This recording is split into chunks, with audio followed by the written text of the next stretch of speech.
एक छोटे से गांव में एक अनाथ आश्रम था। उस अनाथ आश्रम में बच्चों के लिए खाना बनाने के लिए एक बिरजू नाम का नौकर रखा हुआ था। एक दिन की बात है। बिरजू, हमारे अनाथ आश्रम में बहुत ज्यादा बच्चे हो गए हैं। ऐसा क्या करना चाहिए कि जिससे कम समय में जल्दी रोटियां बन सकें? मैं सोच रहा हूँ क्यों न मैं एक रोटी बनाने वाली मशीन ले आऊँ। हाँ मालिक, इतने सारे बच्चों की अकेले रोटी बनाने में बहुत परेशानी होती है। मुझे एक रोटी बनाने की मशीन चाहिए। ये देखिए, रोटी बनाने की एकदम बढ़िया मशीन। मालिक को वो रोटी बनाने की मशीन पसंद आ जाती है। अनाथ आश्रम का मालिक रोटी बनाने की मशीन को फौरन खरीद लेता है। फिर मालिक रोटी बनाने की मशीन को अपने अनाथ आश्रम में जाकर लगा देता है, जिससे रोटियां मिनटों में बनकर तैयार हो जाती हैं। भाई वाह, रोटी बनाने की मशीन से कितनी जल्दी रोटियां बन गईं। बिरजू, अब तुम जल्दी से सभी बच्चों को खाना खिला दो। बिरजू सभी अनाथ बच्चों को खाना खिलाने लगता है। रोटी खिलाते खिलाते बिरजू मन में सोचने लगता है, क्यों ना मैं इस रोटी मशीन से फायदा उठाऊं? जब आश्रम के सभी लोग सो जाया करेंगे, तब मैं इस रोटी मशीन से रोटियां बनाकर आने वालों को बेच आया करूंगा। इससे मुझे फायदा ही फायदा होगा। बिरजू ये सब सोच ही रहा होता है, तभी अचानक वहाँ से एक बंदर आ जाता है। उसे देखकर बिरजू उस बंदर को भगाने लगता है। चल चल चल भाग यहाँ से। वो बंदर वहाँ पर रोटी खा रहे बच्चों की तरफ देखने लगता है। तभी अचानक से वो बंदर वहाँ पर रखी रोटी उठाकर खाने लगता है। ये देख बिरजू बंदर को भगाने के लिए एक डंडा उठा लेता है और उसे मारने लगता है। तभी वहाँ पर अनाथ आश्रम का मालिक आ जाता है। बिरजू, ये तुम क्या कर रहे हो? तुम इस बंदर को क्यों मार रहे हो? क्या बताऊं मालिक, कब से इसे भगाने की कोशिश कर रहा हूँ, पर ये है कि भागता ही नहीं।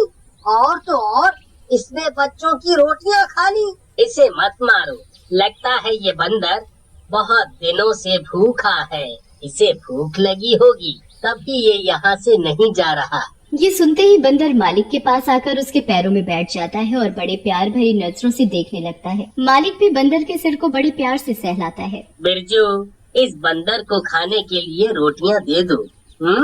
पर मालिक, आप इस तरह बंदरों को रोटियां खिलाने लगे तो ये बंदर रोज यहाँ आने लगेगा।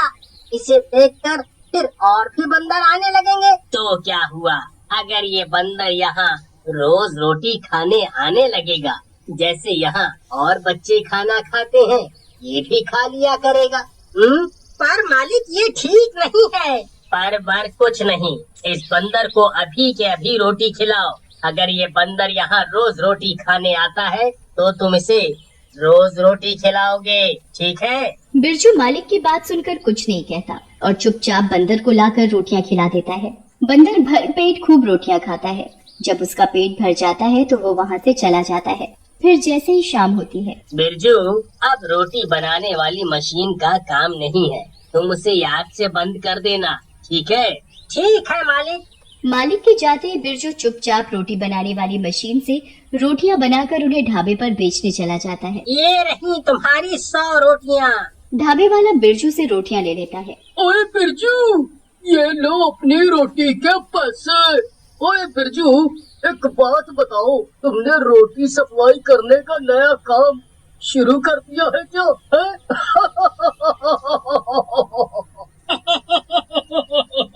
हाँ, कुछ ऐसा ही समझो। फिर बिरजू वहाँ से रोटी के पैसे लेकर वापस आ जाता है। अरे, रोटी बेचने के चक्कर में मैं तो मशीन बंद करना ही भूल गया। फिर बिरजू रोटी बनाने की मशीन बंद कर सो जाता है और अगली सुबह बिरजू मशीन से रोटियां बनाकर बच्चों को खिला रहा होता है। तभी अचानक से कल वाला बंदर फिर आ जाता है। उसे देखकर बिरजू को बड़ा गुस्सा आता है। वो एक डंडा उठाकर उसे मारने वाला ही होता है। तभी अनाथ आश्रम का मालिक आ जाता है और गुस्से में बिरजू का हाथ पकड़ लेता है। बिरजू, तुम पागल हो गए हो क्या, जो एक बेजुबान जानवर को मार रहे हो? वो मालिक वो। चुप करो। आज के बाद अगर मैंने तुम्हें दोबारा ऐसी गलती करते देखा तो तुम्हें नौकरी से निकाल दूंगा, समझे? बिरजू, बंदर को खाने के लिए रोटी दो। बिरजू बंदर को ना चाहते हुए भी रोटी दे देता है। बंदर रोटी खाकर वहां से चला जाता है। इसी तरह बंदर भी आश्रम के बच्चों के साथ रहने लगा। सब उसे प्यार से बजरंगी बुलाते थे। बजरंगी आश्रम के बच्चों के साथ काफी घुल मिल गया था। वो बेजुबान होते हुए भी बहुत समझदार था।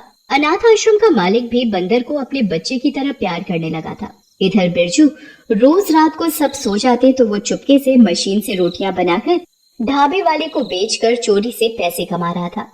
ऐसे ही एक रात जब आश्रम के सभी बच्चे सो जाते हैं तो बिरजू रोटी बनाने की मशीन से रोटियां बनाकर उन्हें ढाबे पर बेच आता है। इस बात का पता बंदर को चल जाता है। फिर अगले दिन जैसे ही रात होती है, बिरजू सबके सोने के बाद रोटी मशीन से रोटियां बनाने लगता है तो बजरंगी उसे रोकने की कोशिश करता है।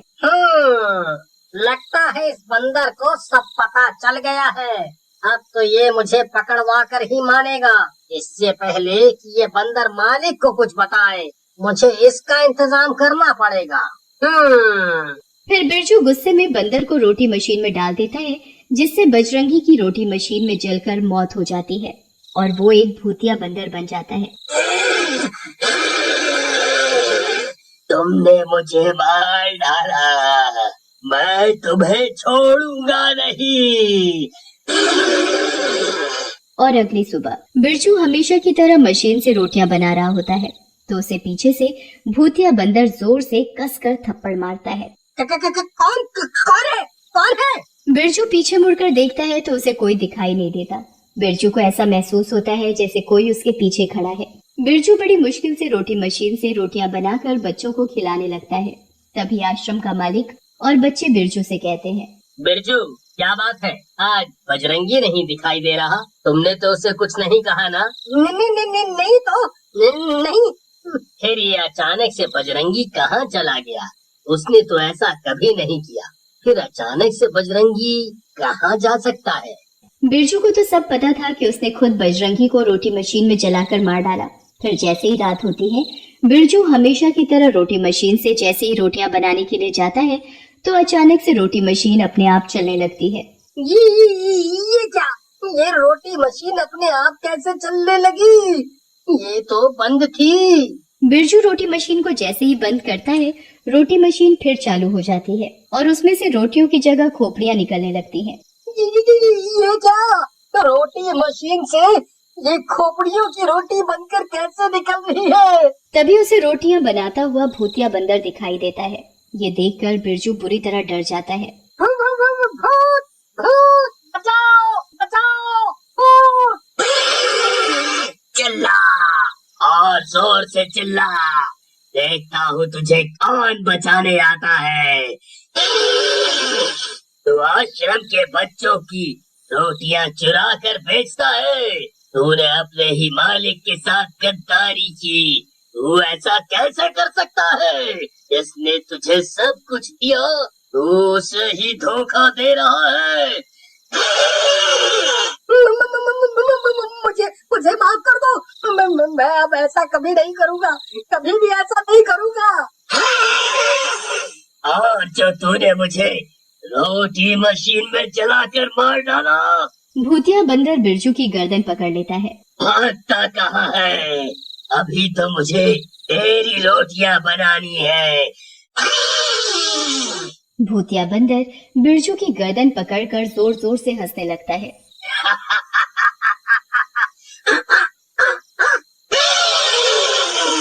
तभी बिरजू की चीखने की आवाज सुनकर वहां आश्रम के बच्चे आ जाते हैं। वो देखते हैं कि भूतिया बंदर ने बिरजू की गर्दन को पकड़ रखा है, तो वो बच्चे मालिक को बुला लाते हैं। छोड़ दो इसे मत मारो। इसने तुम्हारा क्या बिगाड़ा है जो तुम इसे मारना चाहते हो? मालिक, आपको नहीं पता, इसने आपके साथ धोखा किया है और मुझे रोटी मशीन में जलाकर मार डाला। फिर भूतिया बंदर अनाथ आश्रम के मालिक को सारी बात बताता है। बजरंगी, छोड़ दे इसे। ये माफी के लायक तो नहीं है, पर इसकी सजा इसे पुलिस जरूर देगी। फिर कुछ ही देर में पुलिस आ जाती है और जैसे ही पुलिस बिरजू को पकड़ने जाती है तो भूतिया बंदर बिरजू को रोटी मशीन में डाल देता है, जिससे बिरजू की खोपड़ियों की रोटियां बनकर निकलने लगती है। इसके किए की सजा इसे मिल ही गई।